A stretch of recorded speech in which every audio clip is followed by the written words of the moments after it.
of hypothesis, and this is the next type of the hypothesis based on the means. Okay, in our previous lecture we have already seen in the given in one mean, that means single mean. This mean is depends on population or depends on a sample. Okay, and one is the standard deviation according to a sample or according to our population. So according to standard deviation, we use the formula x bar minus mu, numerator is same, but divided by, if our question given in the form of standard deviation with population, so we write here the sigma upon root n in the denominator form. And if in our question the standard deviation given in the sample form, so we write here the small s upon root n in the denominator form. Okay, so this is the next type of the hypothesis question. The type is test of significance for difference of means large samples. Okay, that means in this type of question we write here the differences of means. Okay, that means more than one, or and depends on the large sample. Okay, so here for example x1 bar and x2 bar. So x bar is the sample mean and mu is the population mean. So for example x1 bar and x2 bar is the sample means, two sample means, and n1 and n2 is the number of samples. Okay, but this type of question is depend on the large samples. So n1 is greater than 30 and n2 is also greater than 30. Okay, so first you check your question is depends on the large samples or small samples. If your number of samples greater than 30, then we use the large sample. Okay, and after that you check your question is depend on the mean or two means or the simple probability. We have already seen in our previous lectures. Okay, so here n1 and n2 is the number of samples. So n1 greater than 30 and n2 greater than 30. Okay, so here the population means we write the mu1 and mu2 and the standard deviation sigma 1 and sigma 2. So for example, our standard deviation in sample form. For example, a standard deviation given in the sample form. So here we write the S1 and S2.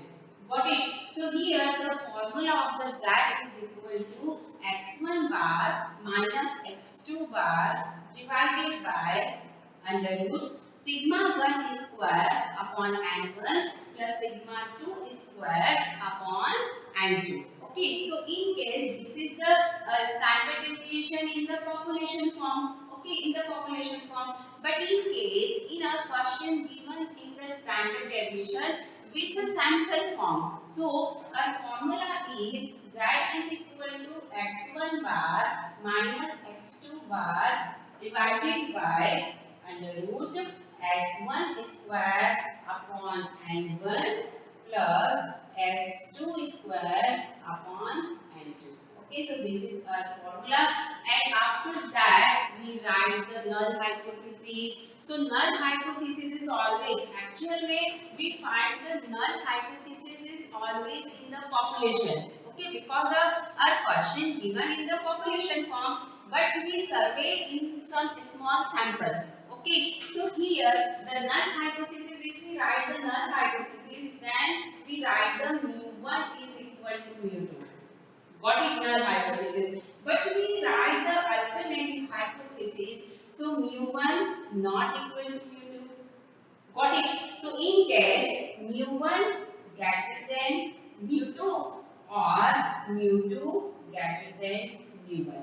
That means mu1 not equal to mu2. This is the two-ternary test. Okay. But mu1 greater than mu2 or mu2 greater than mu1 is the depend on the one-ternary test. Okay. So after finding this value, this formula or this formula, we compare our Z alpha to modulus Z. If our mod of Z is greater than the Z alpha. Mod of Z greater than the Z alpha. So null hypothesis is rejected. But if mod of Z less than Z alpha, so null hypothesis is accepted. Okay. So this type of question, first you check if your question depends on the large sample. Yes, if your question depends on the large sample, so first you check N1 and N2 both are the greater than 30. Okay, if your N1 greater than 30 but N1 is equal to 4, N2 is 4 equal to 29, so this formula is not applicable for this type of the question. So always in the large sample N1 and N2 both are greater than 30, and if the small sample N1 and N2 less than equal to 30. Okay, so let's start the example with depends on the large samples and the differences of means. That means in this type of example we are given in the two number of samples, two types of the number of samples, two types of the means, and two types of the standard deviation. Standard deviation is depend on your population or depend on your sample. Okay, so let's start the first example. According to last sample, differences of means. So this is the example of the differences of means. The question is, test the significance of the differences between the means of two normal populations. That means here we are given in the differences of means of two normal population with the same standard deviation from the following data. Okay, so here given in the sample 1 and sample 2. So according to sample 1, the size is 100, and according to sample 2, the size is 200. That means here the sample 1, so we consider the N1, so N1 is equal to 100 and N2 is equal to 200. Okay, the next one is the mean. So mean given in the sample 1 is 64, and the mean given in the sample 2 is 67. Okay, and according to standard deviation, the sample 1 is equal to 6 and the sample 2 is equal to 8. Okay, so in this question we are not given in the mean according to population. Okay, but here read carefully the means of two normal population with the same standard deviation. That means this question, the hypothesis is, that means claimed that this sample is support to two normal population, the means of two normal populations are equal or not. Okay, so let's start the solution. The solution is, first we write N1 is equal to 100. Okay, and N2 is equal to 200. Got it. Next we write the x1 bar is equal to 64 and the x2 bar is equal to 67. Got it? Here the standard deviation given in 6 and 8, but here we write the sigma 1, sigma 2 or s1, s2. Exactly, we write here the s1 and s2. Why? Because of this standard deviation is also in the sample.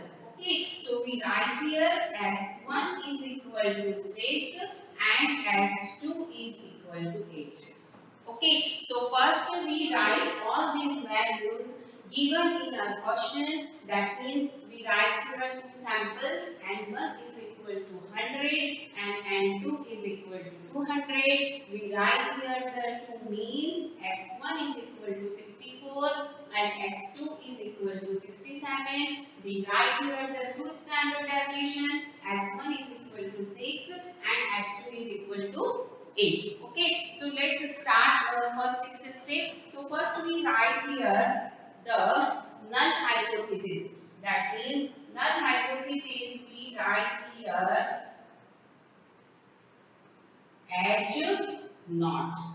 So H naught is equal to what? So always actually we find all these hypotheses is depends on the population, not in sample. Only sample is only with help the we find some samples and apply our hypothesis and applicable all the population. Okay, so here the null hypothesis is mu1 is equal to mu2.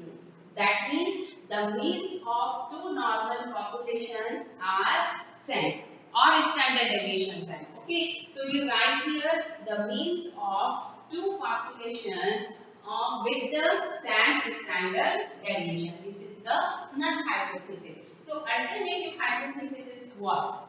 So alternative hypothesis is equal to, we write here the H1 is equal to mu1 not equal to mu2. Okay, that means the means of two normal population with the same standard deviation is not clear. Okay, so here we write the mu1 not equal to mu2. That means this is the two-tailed test. Okay, this is the two-tailed test. You got it? So our third step is what? Third step, we write here the level of significance. Okay, so we write here the level of significance. So in this question, we are given in the level of significance is not given. Okay, so we consider level of significance is 5% and here you write the assumption. Okay, you write here the assumption. Got it? The fourth step is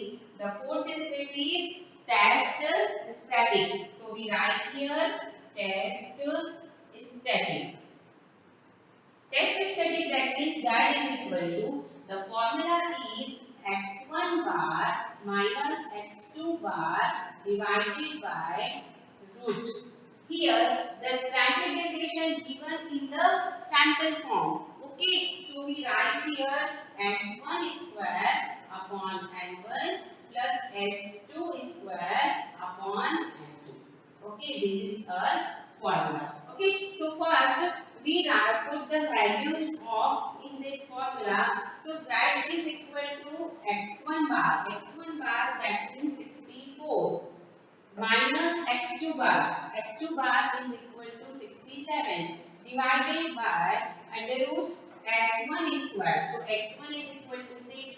So we write here 6 square upon n1. So n1 is equal to 100 plus s2 square. So s2 is equal to 8. So we write here 8 square upon n2. n2 is equal to 200. So we write here values 64 minus 67 divided by under root 6 square divided by 100, because of n1 is equal to 100 number of samples, and here we write the 8 square because of s2 is equal to 8, okay, and divided by the n2, that means the 200. Okay, after solving this value we get the value of minus 3.31.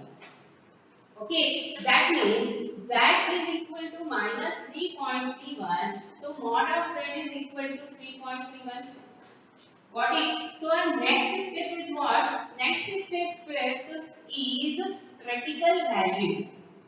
Critical value. So this is the two-tailed test. So according to z 0.05, the value is 1.96. What is for two-tailed test? So if your z less than the z alpha, that means z 0.05, so your null hypothesis is accepted. That means conclusion is what? Conclusion is that the means of two normal populations with the same standard deviation. Okay, but here the mod of z, the value of mod of z is greater than the mod of z alpha. That means the null hypothesis is rejected. That means these two samples do not support the means of two normal population with the same standard deviation. Okay, so we write here the mod of z is greater than the mod of z alpha, that means 0.05. Okay, so your decision is what? Decision is mod of z greater than mod of Z alpha, so null hypothesis is rejected. Okay, your null hypothesis is rejected. So always you write the conclusion. Conclusion is what? The two samples do not support the means of two normal population with the same standard deviation. So in the decision you always write in the sentence form. Always you write your answer in proper way because of your answer is already given in your question. The sentence is already given in your question. If your null hypothesis is accepted, so we write here the two samples support this hypothesis or support this claim. But your null hypothesis is rejected, so two samples do not support the two means of two normal population for the same standard deviation. Okay, so this is a very important examples with the help of two samples are given, two means are given, and two standard deviation according to samples are given. Okay, in case in this question to a standard deviation given in the population form. That means what? We are given in the sigma 1 and sigma 2. So, in this formula, we write here with the place of S1 square, we write here sigma 1 square, and with place of S2 square, we write here the sigma 2 square. So, this null hypothesis is rejected. So, this is the example of the differences of two means. Okay, so I will continue this topic in our next lecture, and our next lecture is what will depend on the small sample. A small sample, that means what? Always you check here, listen carefully if your question depends on hypothesis or not. Okay, so always read carefully. If in your question given in the word test or hypothesis or level of significance, that means this question, this type of question is depend on the hypothesis chapter. Okay, next one, first of all you check the sample, number of samples. If your number of samples greater than 30, then we use all this type of the formula we have already seen in our previous lectures. Okay, but if your number of samples less than equal to 30, that means if your sample n is equal to 30, then you also use the small sample. Okay, so in this small sample, in the large sample, you have see here carefully. Always we compare the values according to a table. Okay, and this table, always keep in mind, you remember this table because of these values are not given in your question. Okay, that is, if we find the mod of Z is 3.31, so the critical value for 2 test is 1.96. This value is not given in your question. Okay, so always keep in mind, if 2 test 5% level of significance, 1.96. Okay, 5% level of significance, 1 test 1.645. Okay, but in the small sample, there is no table for finding the mod of Z alpha. Okay, so in the small sample, we also we write here the 6 step, null hypothesis, alternative hypothesis, level of significance, test study, and the critical value, and in the last we write the decision. But in large sample, we compare with the help of table. But in a small sample, we have three types of the test. First one is the T student test. Second one is the F test. And third one is the chi-square test. Okay, so these three types of test we are given in the value. That means value given in Z alpha. Always given in your question Z alpha is equal to, for example, 1.564. So you compare according to your mod of Z alpha 1.645 or given in your question. Okay. So in the large small sample, the compared value is always given in your question because of in the small sample we have the three types of table. T table, F table and chi-square table. Okay, so these three types of table, sometimes we are not providing these three types of table. So in the question, always given 99%, always given these values in your question. So first we do solve the question and with the write the decision. So we use the given values according to your question. Okay, so I will continue this topic in our next lecture.